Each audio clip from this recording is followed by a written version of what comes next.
Hello and good morning students. આપણે જોઈ રહ્યા હતા યુનિટ 1A પ્યુરિન્સ એન્ડ યુરાઇડ્સ. તો સૌથી પહેલાં આપણે જોયું હતું કે યુરાઇડ એટલે શું, તો કે યુરિયાનો જે હાઇડ્રોજન પરમાણુ હોય એના સ્થાને એસાઇલ સમૂહ આવવાથી જે પદાર્થો બને એને શું કહેવાય? યુરાઇડ સંયોજનો, યુરાઇડ પદાર્થો. એના પછી આપણે જોયું હતું કે યુરાઇડ જે છે એનું વર્ગીકરણ, ક્લાસિફિકેશન ઓફ યુરાઇડ્સ. તો કે બે ટાઈપ છે એમાં, સિમ્પલ યુરાઇડ્સ અને સાયક્લિક યુરાઇડ્સ, સાદા યુરાઇડ અને ચક્રીય યુરાઇડ. તો જે સાદા યુરાઇડ છે એની અંદર શું થશે કે એની અંદર આપણે મોનોકાર્બોક્સિલિક એસિડ લેવાનો છે. મોનો એટલે કે એક, કાર્બોક્સિલિક એસિડ જે હશે એની સંખ્યા કેટલી હશે એસિડની અંદર? તો કે એક. એની યુરિયા સાથે રિએક્શન થઈને સાદા યુરાઇડ મળે છે. જ્યારે સાયક્લિક યુરાઇડ છે એમાં ડાયકાર્બોક્સિલિક એસિડની યુરિયા સાથે રિએક્શન કરવાની છે અને ત્યારે આપણને મળે છે સાયક્લિક યુરાઇડ. હવે આજે ડાયકાર્બોક્સિલિક એસિડની આપણે યુરિયા સાથે રિએક્શન કરાવીએ છીએ ત્યારે આપણને બે પ્રકારના, એટલે કે 5 સભ્યવાળું એટલે કે 5 મેમ્બર સાયક્લિક યુરાઇડ અને 6 મેમ્બર સાયક્લિક યુરાઇડ, 5 સભ્યવાળું ચક્રીય યુરાઇડ અને 6 સભ્યવાળું ચક્રીય યુરાઇડ મળે છે. 5 સભ્યવાળું કયું છે? એક્ઝામ્પલ પેરાબેનિક એસિડ, અને 6 મેમ્બરવાળું સાયક્લિક યુરાઇડ છે બાર્બિટ્યુરિક એસિડ. એના પછી નેક્સ્ટ આપણે જોયું હતું પ્યુરિન સંયોજનો, પ્યુરિન કમ્પાઉન્ડ્સ. કે આવા જે સંયોજનો હશે પ્યુરિન, એની અંદર શું હશે? તો કે એક અણુ ડાયકાર્બોક્સિલિક એસિડનો અને 2 અણુ 2 મોલેક્યુલ્સ હશે યુરિયાના, એકબીજા સાથે જોડાઈને શું બનાવશે? આવું કંઈક સ્ટ્રક્ચર બનાવશે કે જેમાં 2 જે છે એ યુરિયાના અણુ અને એક ડાયકાર્બોક્સિલિક એસિડનો અણુ રહેલો હશે, જેને કહેવાય પ્યુરિન. ત્યારબાદ આપણે જોયું હતું કે પ્યુરિન જે છે એ આપણને કુદરતી રીતે મળતું નથી, પરંતુ ફિશર નામના સાયન્ટિસ્ટે તેનું સિન્થેસિસ કર્યું હતું. પ્યુરિન જે છે એમાં 2 વિષમ ચક્રીય પ્રણાલીઓ હોય છે. ખાસ યાદ રાખજો સ્ટુડન્ટ્સ, પ્યુરિનમાં 2 વિષમ ચક્રીય પ્રણાલીઓ જોડાયેલી હોય છે. કઈ કઈ? તો કે 6 મેમ્બરવાળી પિરિમિડિન અને 5 મેમ્બરવાળી ઇમિડાઝોલ. 6 મેમ્બર એટલે મેં તમને લાસ્ટ લેક્ચરમાં પણ કીધું હતું કે એની અંદર ટોટલ મેમ્બર કેટલા હશે? 6. 1, 2, 3, 4, 5 અને 6. આ ફોર એન એક્ઝામ્પલ છે કે 6 મેમ્બર કઈ રીતે. તો કે આવી રીતના 6 મેમ્બર જો કોઈ પણ રિંગની અંદર આવેલી હોય તો એને શું કહેવાય? પિરિમિડિન. અને એવી જ રીતે જો કોઈ પણ સિસ્ટમની અંદર 5 મેમ્બર 1, 2, 3, 4 અને 5 આ રીતની જો સિસ્ટમ આવેલી હોય કે જેની અંદર 5 મોલેક્યુલ્સ અથવા પરમાણુ રહેલા હોય તો એને શું કહેવાય? Imidazole system. જે પ્યુરિન છે એની અંદર પિરિમિડિન અને ઇમિડાઝોલ આ બંને સિસ્ટમ એકબીજા સાથે કયા કાર્બન સાથે જોડાયેલી છે? ચોથા અને 5મા સ્થાને જોડાયેલી છે. આજે આપણે એના ટાઈપ્સ જોયા કે ચક્રીય યુરાઇડ છે અથવા તો દ્વિયુરાઇડ છે. એમાં એ બધા જે સબસ્ટન્સ છે એ શેમાં છે? તો કે ઊંઘ લાવનાર, જે તમને ઊંઘ આવતી નથી, બરાબર, એના માટેની જે મેડિસિન હોય છે એની અંદર બાર્બિટ્યુરિક એસિડ, ગ્વાનેનો જે પક્ષી છે એ બધી યુઝ થાય છે. એમાંથી જે યુરિક એસિડ મળે છે એ ચા અને કોફીમાં રહેલ કેફીન, કોકોમાંથી મળતું થિયોબ્રોમિન અને આનુવંશિક ગુણધર્મો માટે કારણભૂત જીન્સમાં રહેલા ન્યુક્લિક એસિડનો સમાવેશ થાય છે. એટલે કે આ જે પ્યુરિન છે એ જુદી જુદી રીતે કાર્યભૂત છે. એના પછી આપણે શું જોયું હતું કે તે પ્યુરિનનું ક્લાસિફિકેશન, એટલે કે પ્યુરિનનું વર્ગીકરણ 2 ટાઈપનું હતું, ઓક્સીપ્યુરિન અને એમિનોપ્યુરિન. ઓક્સીપ્યુરિનનું એક્ઝામ્પલ શું છે? Uric acid. ત્યારે એમિનોપ્યુરિન જે છે એનું એક્ઝામ્પલ શું છે? એડેનિન. તો સ્ટુડન્ટ્સ આજે આપણે સ્ટાર્ટ કરવાનું છે યુરિક એસિડનું કોન્સ્ટિટ્યુશન. દર વખતે યુનિવર્સિટીમાં પૂછાતું 14 માર્ક્સનું ક્વેશ્ચન છે, એક્ઝામમાં દર વખતે પૂછાય જ છે, એટલા માટે મોસ્ટ આઈએમપી ક્વેશ્ચન છે યુરિક એસિડનું કોન્સ્ટિટ્યુશન. તો ચાલો સ્ટુડન્ટ્સ હવે આપણે સ્ટાર્ટ કરીએ યુરિક એસિડ. યુરિક એસિડનું જે સ્ટ્રક્ચર છે એ આ રીતનું થશે. સૌપ્રથમ શિલે નામના સાયન્ટિસ્ટે આ પદાર્થને મનુષ્યના યુરિનમાંથી મેળવ્યો હતો અને તેને યુરિક એસિડ એવું નામ આપવામાં આવ્યું હતું. આ યુરિક એસિડ દ્વારા શરીરમાં કેટલાક પ્રોટીનના વિઘટનોથી ઉત્પન્ન થાય છે. આ યુરિક એસિડ કોના દ્વારા બને છે? તો કે પ્રોટીનના ડિકમ્પોઝિશનથી. બ્લડમાં તે ખૂબ જ ઓછા પ્રમાણમાં રહેલો હોય છે અને જો બ્લડમાં આ યુરિક એસિડ છે એના પ્રમાણમાં વધારો થાય તો સંધિવા નામનો રોગ થાય છે. ઘણીવાર તે મૂત્રાશય અને મૂત્રપિંડમાં એકઠો થઈને પથરી, જે નોર્મલ છે અત્યારે, એ પણ થઈ શકે છે. ચાલો સ્ટુડન્ટ્સ સ્ટાર્ટ કરીએ યુરિક એસિડના બંધારણની સાબિતીઓ. Constitution of uric acid. સૌથી પહેલું છે એની અંદર કે અણુસૂત્ર, મોલેક્યુલર ફોર્મ્યુલા. યુરિક એસિડનું મોલેક્યુલર ફોર્મ્યુલા છે C5H4O3N4. યુરિક એસિડના બંધારણમાં કાર્બન 5, હાઇડ્રોજન 4, ઓક્સિજન 3 અને નાઇટ્રોજન 4 આવેલા હશે.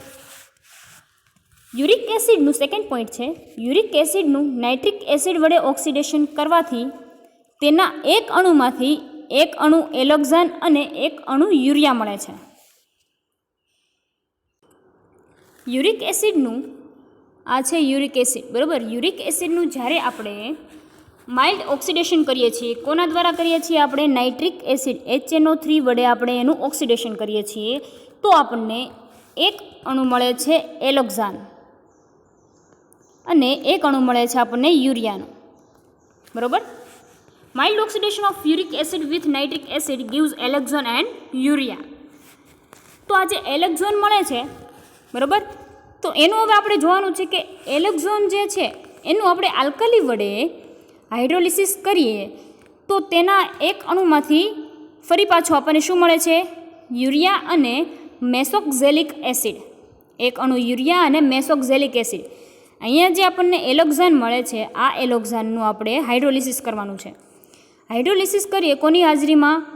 આલ્કલીની હાજરીમાં હાઇડ્રોલિસિસ કરીએ તો આપણને યુરિયા અને મેસોક્ઝેલિક એસિડ મળે છે.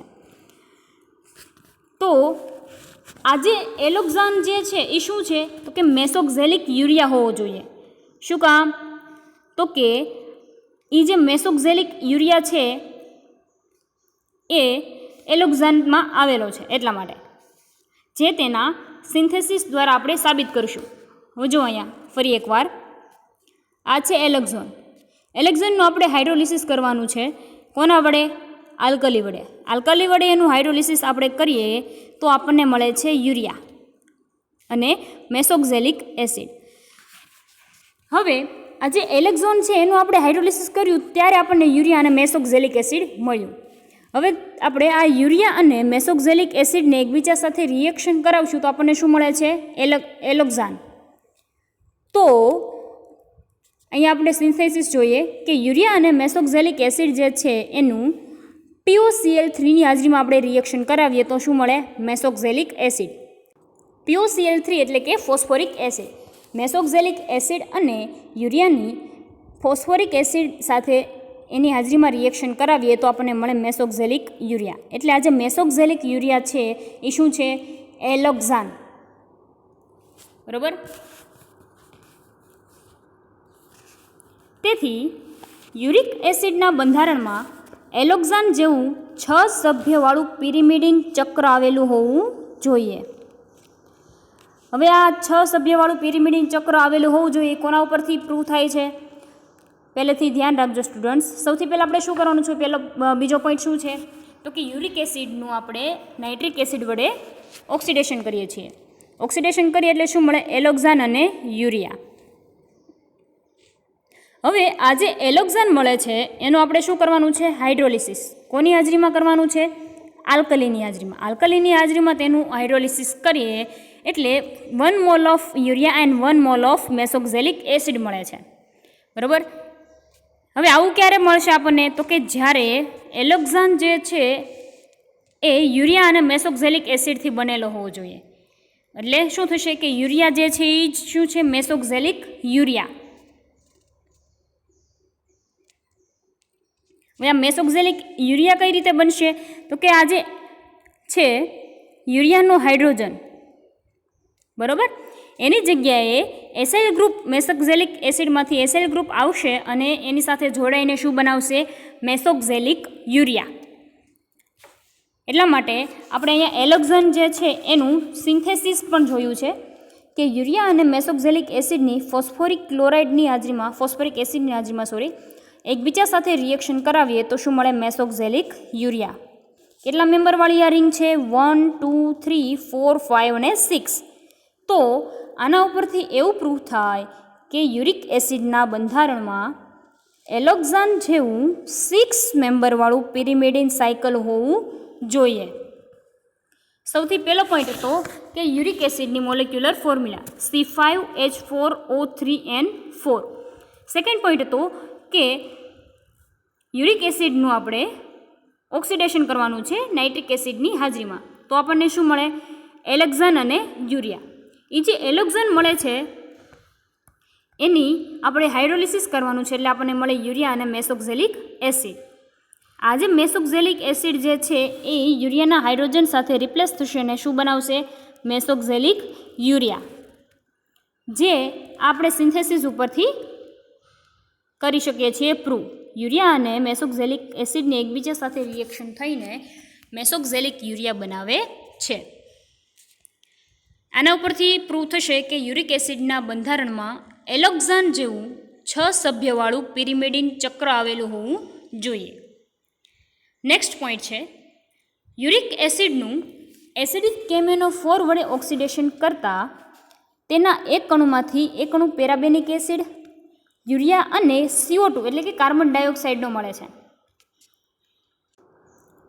તો હવે શું કરવાનું છે? થર્ડ પોઈન્ટમાં જે યુરિક એસિડ છે એનું કેમેનોફોર વડે ઓક્સિડેશન કરવાનું છે. ઓક્સિડેશન થશે એટલે ઓબ્વિયસલી એની અંદર શું થશે? ઓક્સિજન ઉમેરાશે. તો આપણને 1 molecules of parabanic acid, 1 molecules of urea અને 1 મોલેક્યુલ્સ ઓફ CO2 કાર્બન ડાયોક્સાઇડના મળે છે. હવે અહીંયા જે આપણને પેરાબેનિક એસિડ મળે છે એનું શું કરવાનું છે? જે આપણે યુરિક એસિડમાંથી શું મળ્યું? પેરાબેનિક એસિડ. જે પેરાબેનિક એસિડ મળે છે એનું આલ્કલી વડે હાઇડ્રોલિસિસ કરવાનું છે, એટલે આપણને મળે ઓક્ઝેલિક એસિડ અને યુરિયા. તેથી પેરાબેનિક એસિડ એ ઓક્ઝેલિક યુરિયા હોવો જોઈએ અને આ હકીકત ઓક્ઝેલિક એસ્ટર અને યુરિયા વચ્ચેની પ્રક્રિયા થઈ પેરાબેનિક એસિડના સંશ્લેષણ વડે સાબિત થાય છે. હવે જુઓ સ્ટુડન્ટ્સ, સેકન્ડ અને થર્ડ પોઈન્ટ છે એની અંદર ચેન્જીસ ફક્ત ક્યાં છે કે જ્યારે તમે યુરિક એસિડનું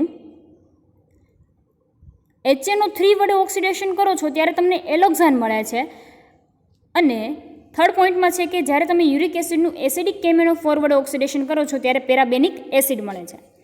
એના પછી જે તમને અહીંયા એલોક્ઝાન મળે છે એનું તમારે શું કરવાનું છે? હાઇડ્રોલિસિસ આલ્કલી વડે. તો શું મળે અહીંયા? યુરિયા અને મેસોક્ઝેલિક એસિડ. જ્યારે થર્ડ પોઈન્ટમાં શું છે કે પેરાબેનિક એસિડનું તમે હાઇડ્રોલિસિસ કરો છો ત્યારે તમને મળે છે ઓક્ઝેલિક એસિડ અને યુરિયા. તો પેરાબેનિક એસિડ એ જ ઓક્ઝેલિક યુરિયા હોવો જોઈએ. અને એ ક્યાંથી પ્રૂવ થશે? તો એના સિન્થેસિસ ઉપરથી. તો ચાલો જોઈએ એનું સિન્થેસિસ. તો ઇથાઇલ ઓક્ઝેલેટ અને યુરિયા આ બંને વચ્ચે એકબીજા સાથે રિએક્શન થશે અને 2 molecules of C2H5OH ઇથેનોલના 2 molecules remove થશે. જો અહીંયા તમને ડોટેડ લાઇન વડે દર્શાવેલું જ છે એ જ રીતે શું થશે? 2 મોલેક્યુલ્સ ઓફ C2H5OHના રિમૂવ થશે. તો હવે બાકી શું વધે છે? જો અહીંથી આવશે CO, એ છે અહીંયા, એની સાથે શું જોડાયેલું છે? CO, એની સાથે CO. હવે આ જે CO છે એ અહીંયા આવી જશે NH સાથે. NH સાથે CO જોડાયેલું છે, એની સાથે NH, NH સાથે CO, એની સાથે NH, અને નીચે જોયું એ જ રીતે અહીંયા ઉપર થશે કે આ જે NH છે એ આ CO સાથે જોડાઈ જશે અને આપણને મળશે પેરાબેનિક એસિડ. તેથી યુરિક એસિડના બંધારણમાં પેરાબેનિક એસિડ જેવું 5 સભ્યવાળું ઇમિડાઝોલ સાયકલ આવેલું હોવું જોઈએ. થર્ડ પોઈન્ટ ઉપરથી એવું પ્રૂવ થાય છે કે યુરિક એસિડના બંધારણમાં પેરાબેનિક એસિડ જેવું ઇમિડાઝોલ સાયકલ આવેલું હોવું જોઈએ. ફોર્થ પોઈન્ટ છે નેક્સ્ટ પોઈન્ટ. ફર્સ્ટ પોઈન્ટ શું છે સ્ટુડન્ટ? તો કે એની મોલેક્યુલર ફોર્મ્યુલા, યુરિક એસિડની મોલેક્યુલર ફોર્મ્યુલા. સેકન્ડ પોઈન્ટ છે યુરિક એસિડનું તમારે શું કરવાનું છે? HNO3 વડે ઓક્સિડેશન કરવાનું છે. ત્યારે તમને મળે એલોક્ઝાન અને યુરિયા. એ જે એલોક્ઝાન છે એનું તમે ફરી પાછું હાઇડ્રોલિસિસ કરશો એટલે તમને મળશે મેસોક્ઝેલિક એસિડ અને યુરિયા.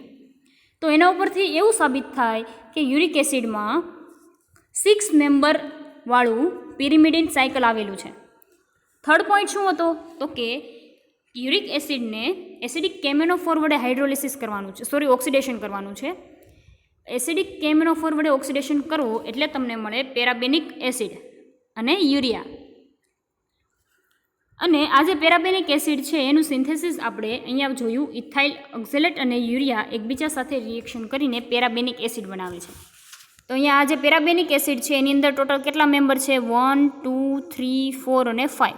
તો આ કેવી સિસ્ટમ થઈ? Imidazole system. બરાબર. તો આ 3 પોઈન્ટ છે એ અહીંયા પ્રૂવ થાય છે. ફોર્થ પોઈન્ટ છે યુરિક એસિડનું આલ્કલાઇન કેમેનોફોર વડે ઓક્સિડેશન કરતાં મેઇન જે પ્રોડક્ટ છે એ એલેન્ટોઇન મળે છે. યુરિક એસિડનું મોલેક્યુલર ફોર્મ્યુલા શું છે? C5H4O3N4. એનું આપણે આલ્કલાઇન કેમેનોફોર વડે ઓક્સિડેશન કરવાનું છે. આલ્કલાઇન કેમેનોફોર વડે ઓક્સિડેશન કરીએ એટલે ફરી પછી અહીંયા એક પ્રોડક્ટ આપણને મળે છે કે જેનું નામ છે એલેન્ટોઇન. એલેન્ટોઇનનું મોલેક્યુલર ફોર્મ્યુલા થશે C4H6O3N4 અને CO2 ગેસ. તો હવે ફરી પાછું આપણને અહીંયા એલેન્ટોઇન મળ્યું છે, તો આપણે એલેન્ટોઇનનું ઇન ડિટેલમાં જોઈએ. એલેન્ટોઇનનું નાઇટ્રિક એસિડ વડે ઓક્સિડેશન કરતાં યુરિયા અને પેરાબેનિક એસિડ મળે છે. સમઅણુક એટલે કે સેમ. 1 મોલ જો યુરિયાનો મળે તો તમને સામે 1 મોલ પેરાબેનિક એસિડનો મળે છે. એટલે કે C4H6O3N4 એટલે કે એલેન્ટોઇન એનું નાઇટ્રિક એસિડ વડે ઓક્સિડેશન કરીએ તો 1 mole of urea and 1 mole of parabanic acid મળે છે. એટલા માટે યુરિયાનો જે અણુ હશે એ પેરાબેનિક એસિડ સાથે જોડાયેલો હશે. યુરિક એસિડમાં યુરિયાનો જે અણુ હશે એ પેરાબેનિક એસિડ સાથે જોડાયેલો હશે. નેક્સ્ટ છે કે એલેન્ટોઇનનું આલ્કલી વડે હાઇડ્રોલિસિસ કરવાનું છે. તો 2 મોલ્સ ઓફ યુરિયા અને 1 મોલ ઓફ ગ્લાયોક્ઝેલિક એસિડ મળે છે. હવે અહીંયા શું થાય છે તો કે આલ્કલી વડે જ્યારે આપણે એનું હાઇડ્રોલિસિસ કરીએ છીએ ત્યારે 2 મોલ ઓફ યુરિયા અને 1 મોલ ઓફ ગ્લાયોક્ઝેલિક એસિડ મળે છે. CHO અને COOH જેને કહેવાય ગ્લાયોક્ઝેલિક એસિડ. નેક્સ્ટ છે રિડક્શન. જ્યારે એલેન્ટોઇનનું આપણે HI વડે રિડક્શન કરીએ છીએ ત્યારે આપણને શું મળે છે? યુરિયા અને હાઇડેન્ટોઇન. આ જે સ્ટ્રક્ચર છે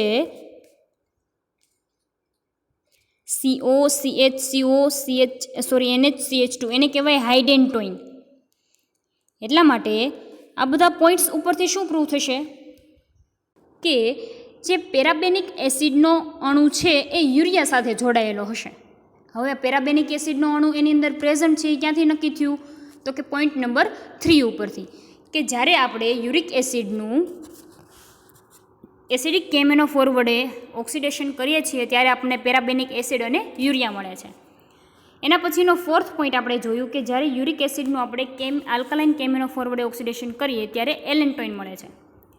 જો સ્ટુડન્ટ્સ અહીંયા ફક્ત કેમેનોફોર અને ઓક્સિડેશનની પ્રોસેસ તો થાય જ છે, પરંતુ શું ફેર છે કે ઓક્સિડેશન જે છે એમાં જે તમે સબસ્ટન્સ લીધો છે એ ચેન્જ થાય છે. કઈ રીતે જુઓ અહીંયા કે જ્યારે આપણે યુરિક એસિડનું નાઇટ્રિક એસિડ વડે ઓક્સિડેશન કરીએ તો શું મળે? એલોક્ઝાન અને યુરિયા. એવી જ રીતે યુરિક એસિડનું જો એસિડિક કેમેનોફોર વડે ઓક્સિડેશન કરીએ તો આપણને મળે છે પેરાબેનિક એસિડ C3H2O3N2. આ બધી જે મોલેક્યુલર ફોર્મ્યુલા છે એ તમારે યાદ રાખવાની રહેશે. અને સેમ એ જ રીતે યુરિક એસિડનું આલ્કલાઇન કેમેનોફોર વડે ઓક્સિડેશન કરીએ ત્યારે એલેન્ટોઇન મળે છે C4H6O3N4.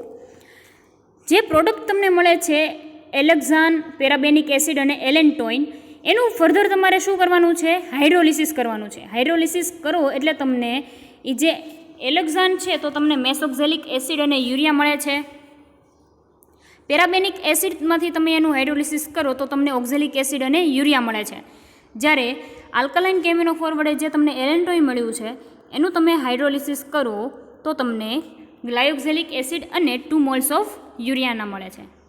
તો આ જે ફોર્થ પોઈન્ટ છે કે એલેન્ટોઇનનું રિડક્શન કરતાં યુરિયા અને હાઇડેન્ટોઇન મળે છે, તો એના ઉપરથી આપણે એવું કહી શકીએ કે એલેન્ટોઇનમાં પેરાબેનિક એસિડનો અણુ કોની સાથે જોડાયેલો છે?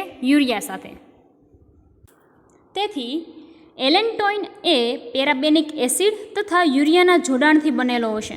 આ વાત તો આપણને ત્યારે જ ખબર પડી જવી જોઈએ કે જ્યારે આપણે એલેન્ટોઇન છે એનું હાઇડ્રોલિસિસ કરીએ છીએ, જળ વિભાજન કરીએ છીએ, ત્યારે આપણને શું મળે છે? પેરાબેનિક એસિડ હાઇડ્રોલિસિસની ઓક્સિડેશન કરીએ છીએ ત્યારે આપણને શું મળે? પેરાબેનિક એસિડ અને યુરિયા. તો એલેન્ટોઇનનું જે સ્ટ્રક્ચર છે એ અહીંયા એના સિન્થેસિસ થ્રુ આપણને બતાવેલું છે. જોઈએ છે એનું સિન્થેસિસ. 5 એમિનો હાઇડેન્ટોઇન, આટલું જે સ્ટ્રક્ચર છે એને શું કહેવાય? હાઇડેન્ટોઇન. બરાબર, આપણે પોઈન્ટ 4ની અંદર ઉપર જ જોઈ ગયા. તો એને હવે 5મા સ્થાને શું છે? એમિનો ગ્રુપ છે 1, 2, 3, 4 અને 5. બરાબર, 5મા કાર્બન ઉપર એમિનો ગ્રુપ આવેલું છે એટલે એને કહેવાય 5 એમિનો હાઇડેન્ટોઇન. એની KCNO સાથે રિએક્શન કરવાની છે. KCNO સાથે રિએક્શન કરીએ તો અહીંયા જે KCNO છે એમાંથી આ જો આટલું સ્ટ્રક્ચર જે છે એ સેમ રહેશે એઝ ઇટ ઇઝ. ચેન્જ જે થશે એ અહીંયા આવશે. હવે અહીંયા આવશે એમાંથી શું છે? અહીંયા ફક્ત NH છે. બરાબર, તો ત્યાં અહીંયા શું વધ્યું? એક હાઇડ્રોજન વધ્યો. એ હાઇડ્રોજન સાઈડમાં રહેવા દો. આ NH સાથે આવી જશે અહીંયાથી આ C અને O, એટલે અહીં શું થઈ ગયું? CO થઈ ગયું. એની સાથે હવે શું વધ્યું છે? અહીંયા N, K અને અહીંથી એક જે હાઇડ્રોજન વધ્યો તો A, એટલે શું થઈ ગયું? NHK. બરાબર, ફરી એકવાર આ જે KCNO છે એ કઈ રીતે આ સ્ટ્રક્ચરની અંદર ઇન્ટ્રોડ્યુસ થશે? તો અહીંયા જે છે એક હાઇડ્રોજન વધશે. બરાબર, હવે આ જે C અને O છે એ આવી જશે અહીંયા NH સાથે. CO એની સાથે ફરી પાછું જોડાઈ જશે N, અહીંયા છે આ N, આ H અને K, એટલે આવી જશે NHK. જેનું ફર્ધર HCl વડે આપણે એની રિએક્શન કરીએ, HCl સાથે એની રિએક્શન કરાવીએ તો શું થશે? KCl ત્યાંથી રિમૂવ થઈ જશે. હાઇડ્રોજન HCl છે એ હાઇડ્રોક્લોરિક એસિડ, એમાંથી હાઇડ્રોજન જે છે એ અહીંયા પોટેશિયમને શું કરશે? રિપ્લેસ કરશે. એટલે ત્યાં શું આવી જશે? NH2 અને K જે છે અહીંયા Cl સાથે જોડાઈને KCl તરીકે રિમૂવ થઈ જશે અને આપણને આ જે છે એ એલેન્ટોઇન મળશે. તો સ્ટુડન્ટ્સ, આ છે એલેન્ટોઇનનું સ્ટ્રક્ચર, સિન્થેસિસ. ખાસ યાદ રાખજો સ્ટુડન્ટ્સ, આપણે અત્યાર સુધીમાં યુરિક એસિડનું જે કોન્સ્ટિટ્યુશન છે એ પ્રૂવ કરવા માટે એના 4 પોઈન્ટ જોયા. ફર્સ્ટ જે છે એનું મોલેક્યુલર ફોર્મ્યુલા. સેકન્ડ જે છે એમાં શું કર્યું? આપણે નાઇટ્રિક એસિડ વડે એનું ઓક્સિડેશન કર્યું. થર્ડ પોઈન્ટમાં એસિડિક KMnO4 વડે એનું ઓક્સિડેશન કર્યું. જ્યારે ફોર્થ પોઈન્ટ છે એની અંદર આપણે આલ્કલાઇન KMnO4 વડે તેનું ઓક્સિડેશન કર્યું. આલ્કલાઇન KMnO4 વડે ઓક્સિડેશન કરીએ તો આપણને એ ખ્યાલ આવે કે પેરાબેનિક એસિડ જે છે યુરિયા સાથે જોડાયેલો છે અને એટલા માટે એલેન્ટોઇન જે છે પેરાબેનિક એસિડ અને યુરિયાનો જ બનેલો હોવો જોઈએ. અને લાસ્ટમાં આપણે જોયું કે એનું સિન્થેસિસ. તો સ્ટુડન્ટ્સ, આજના આ લેક્ચરમાં આપણે અહીંયા સુધી રાખીએ છીએ. નેક્સ્ટ લેક્ચરમાં આપણે જોશું યુરિક એસિડનું કોન્સ્ટિટ્યુશન આપણે આગળ જોશું. Thank you.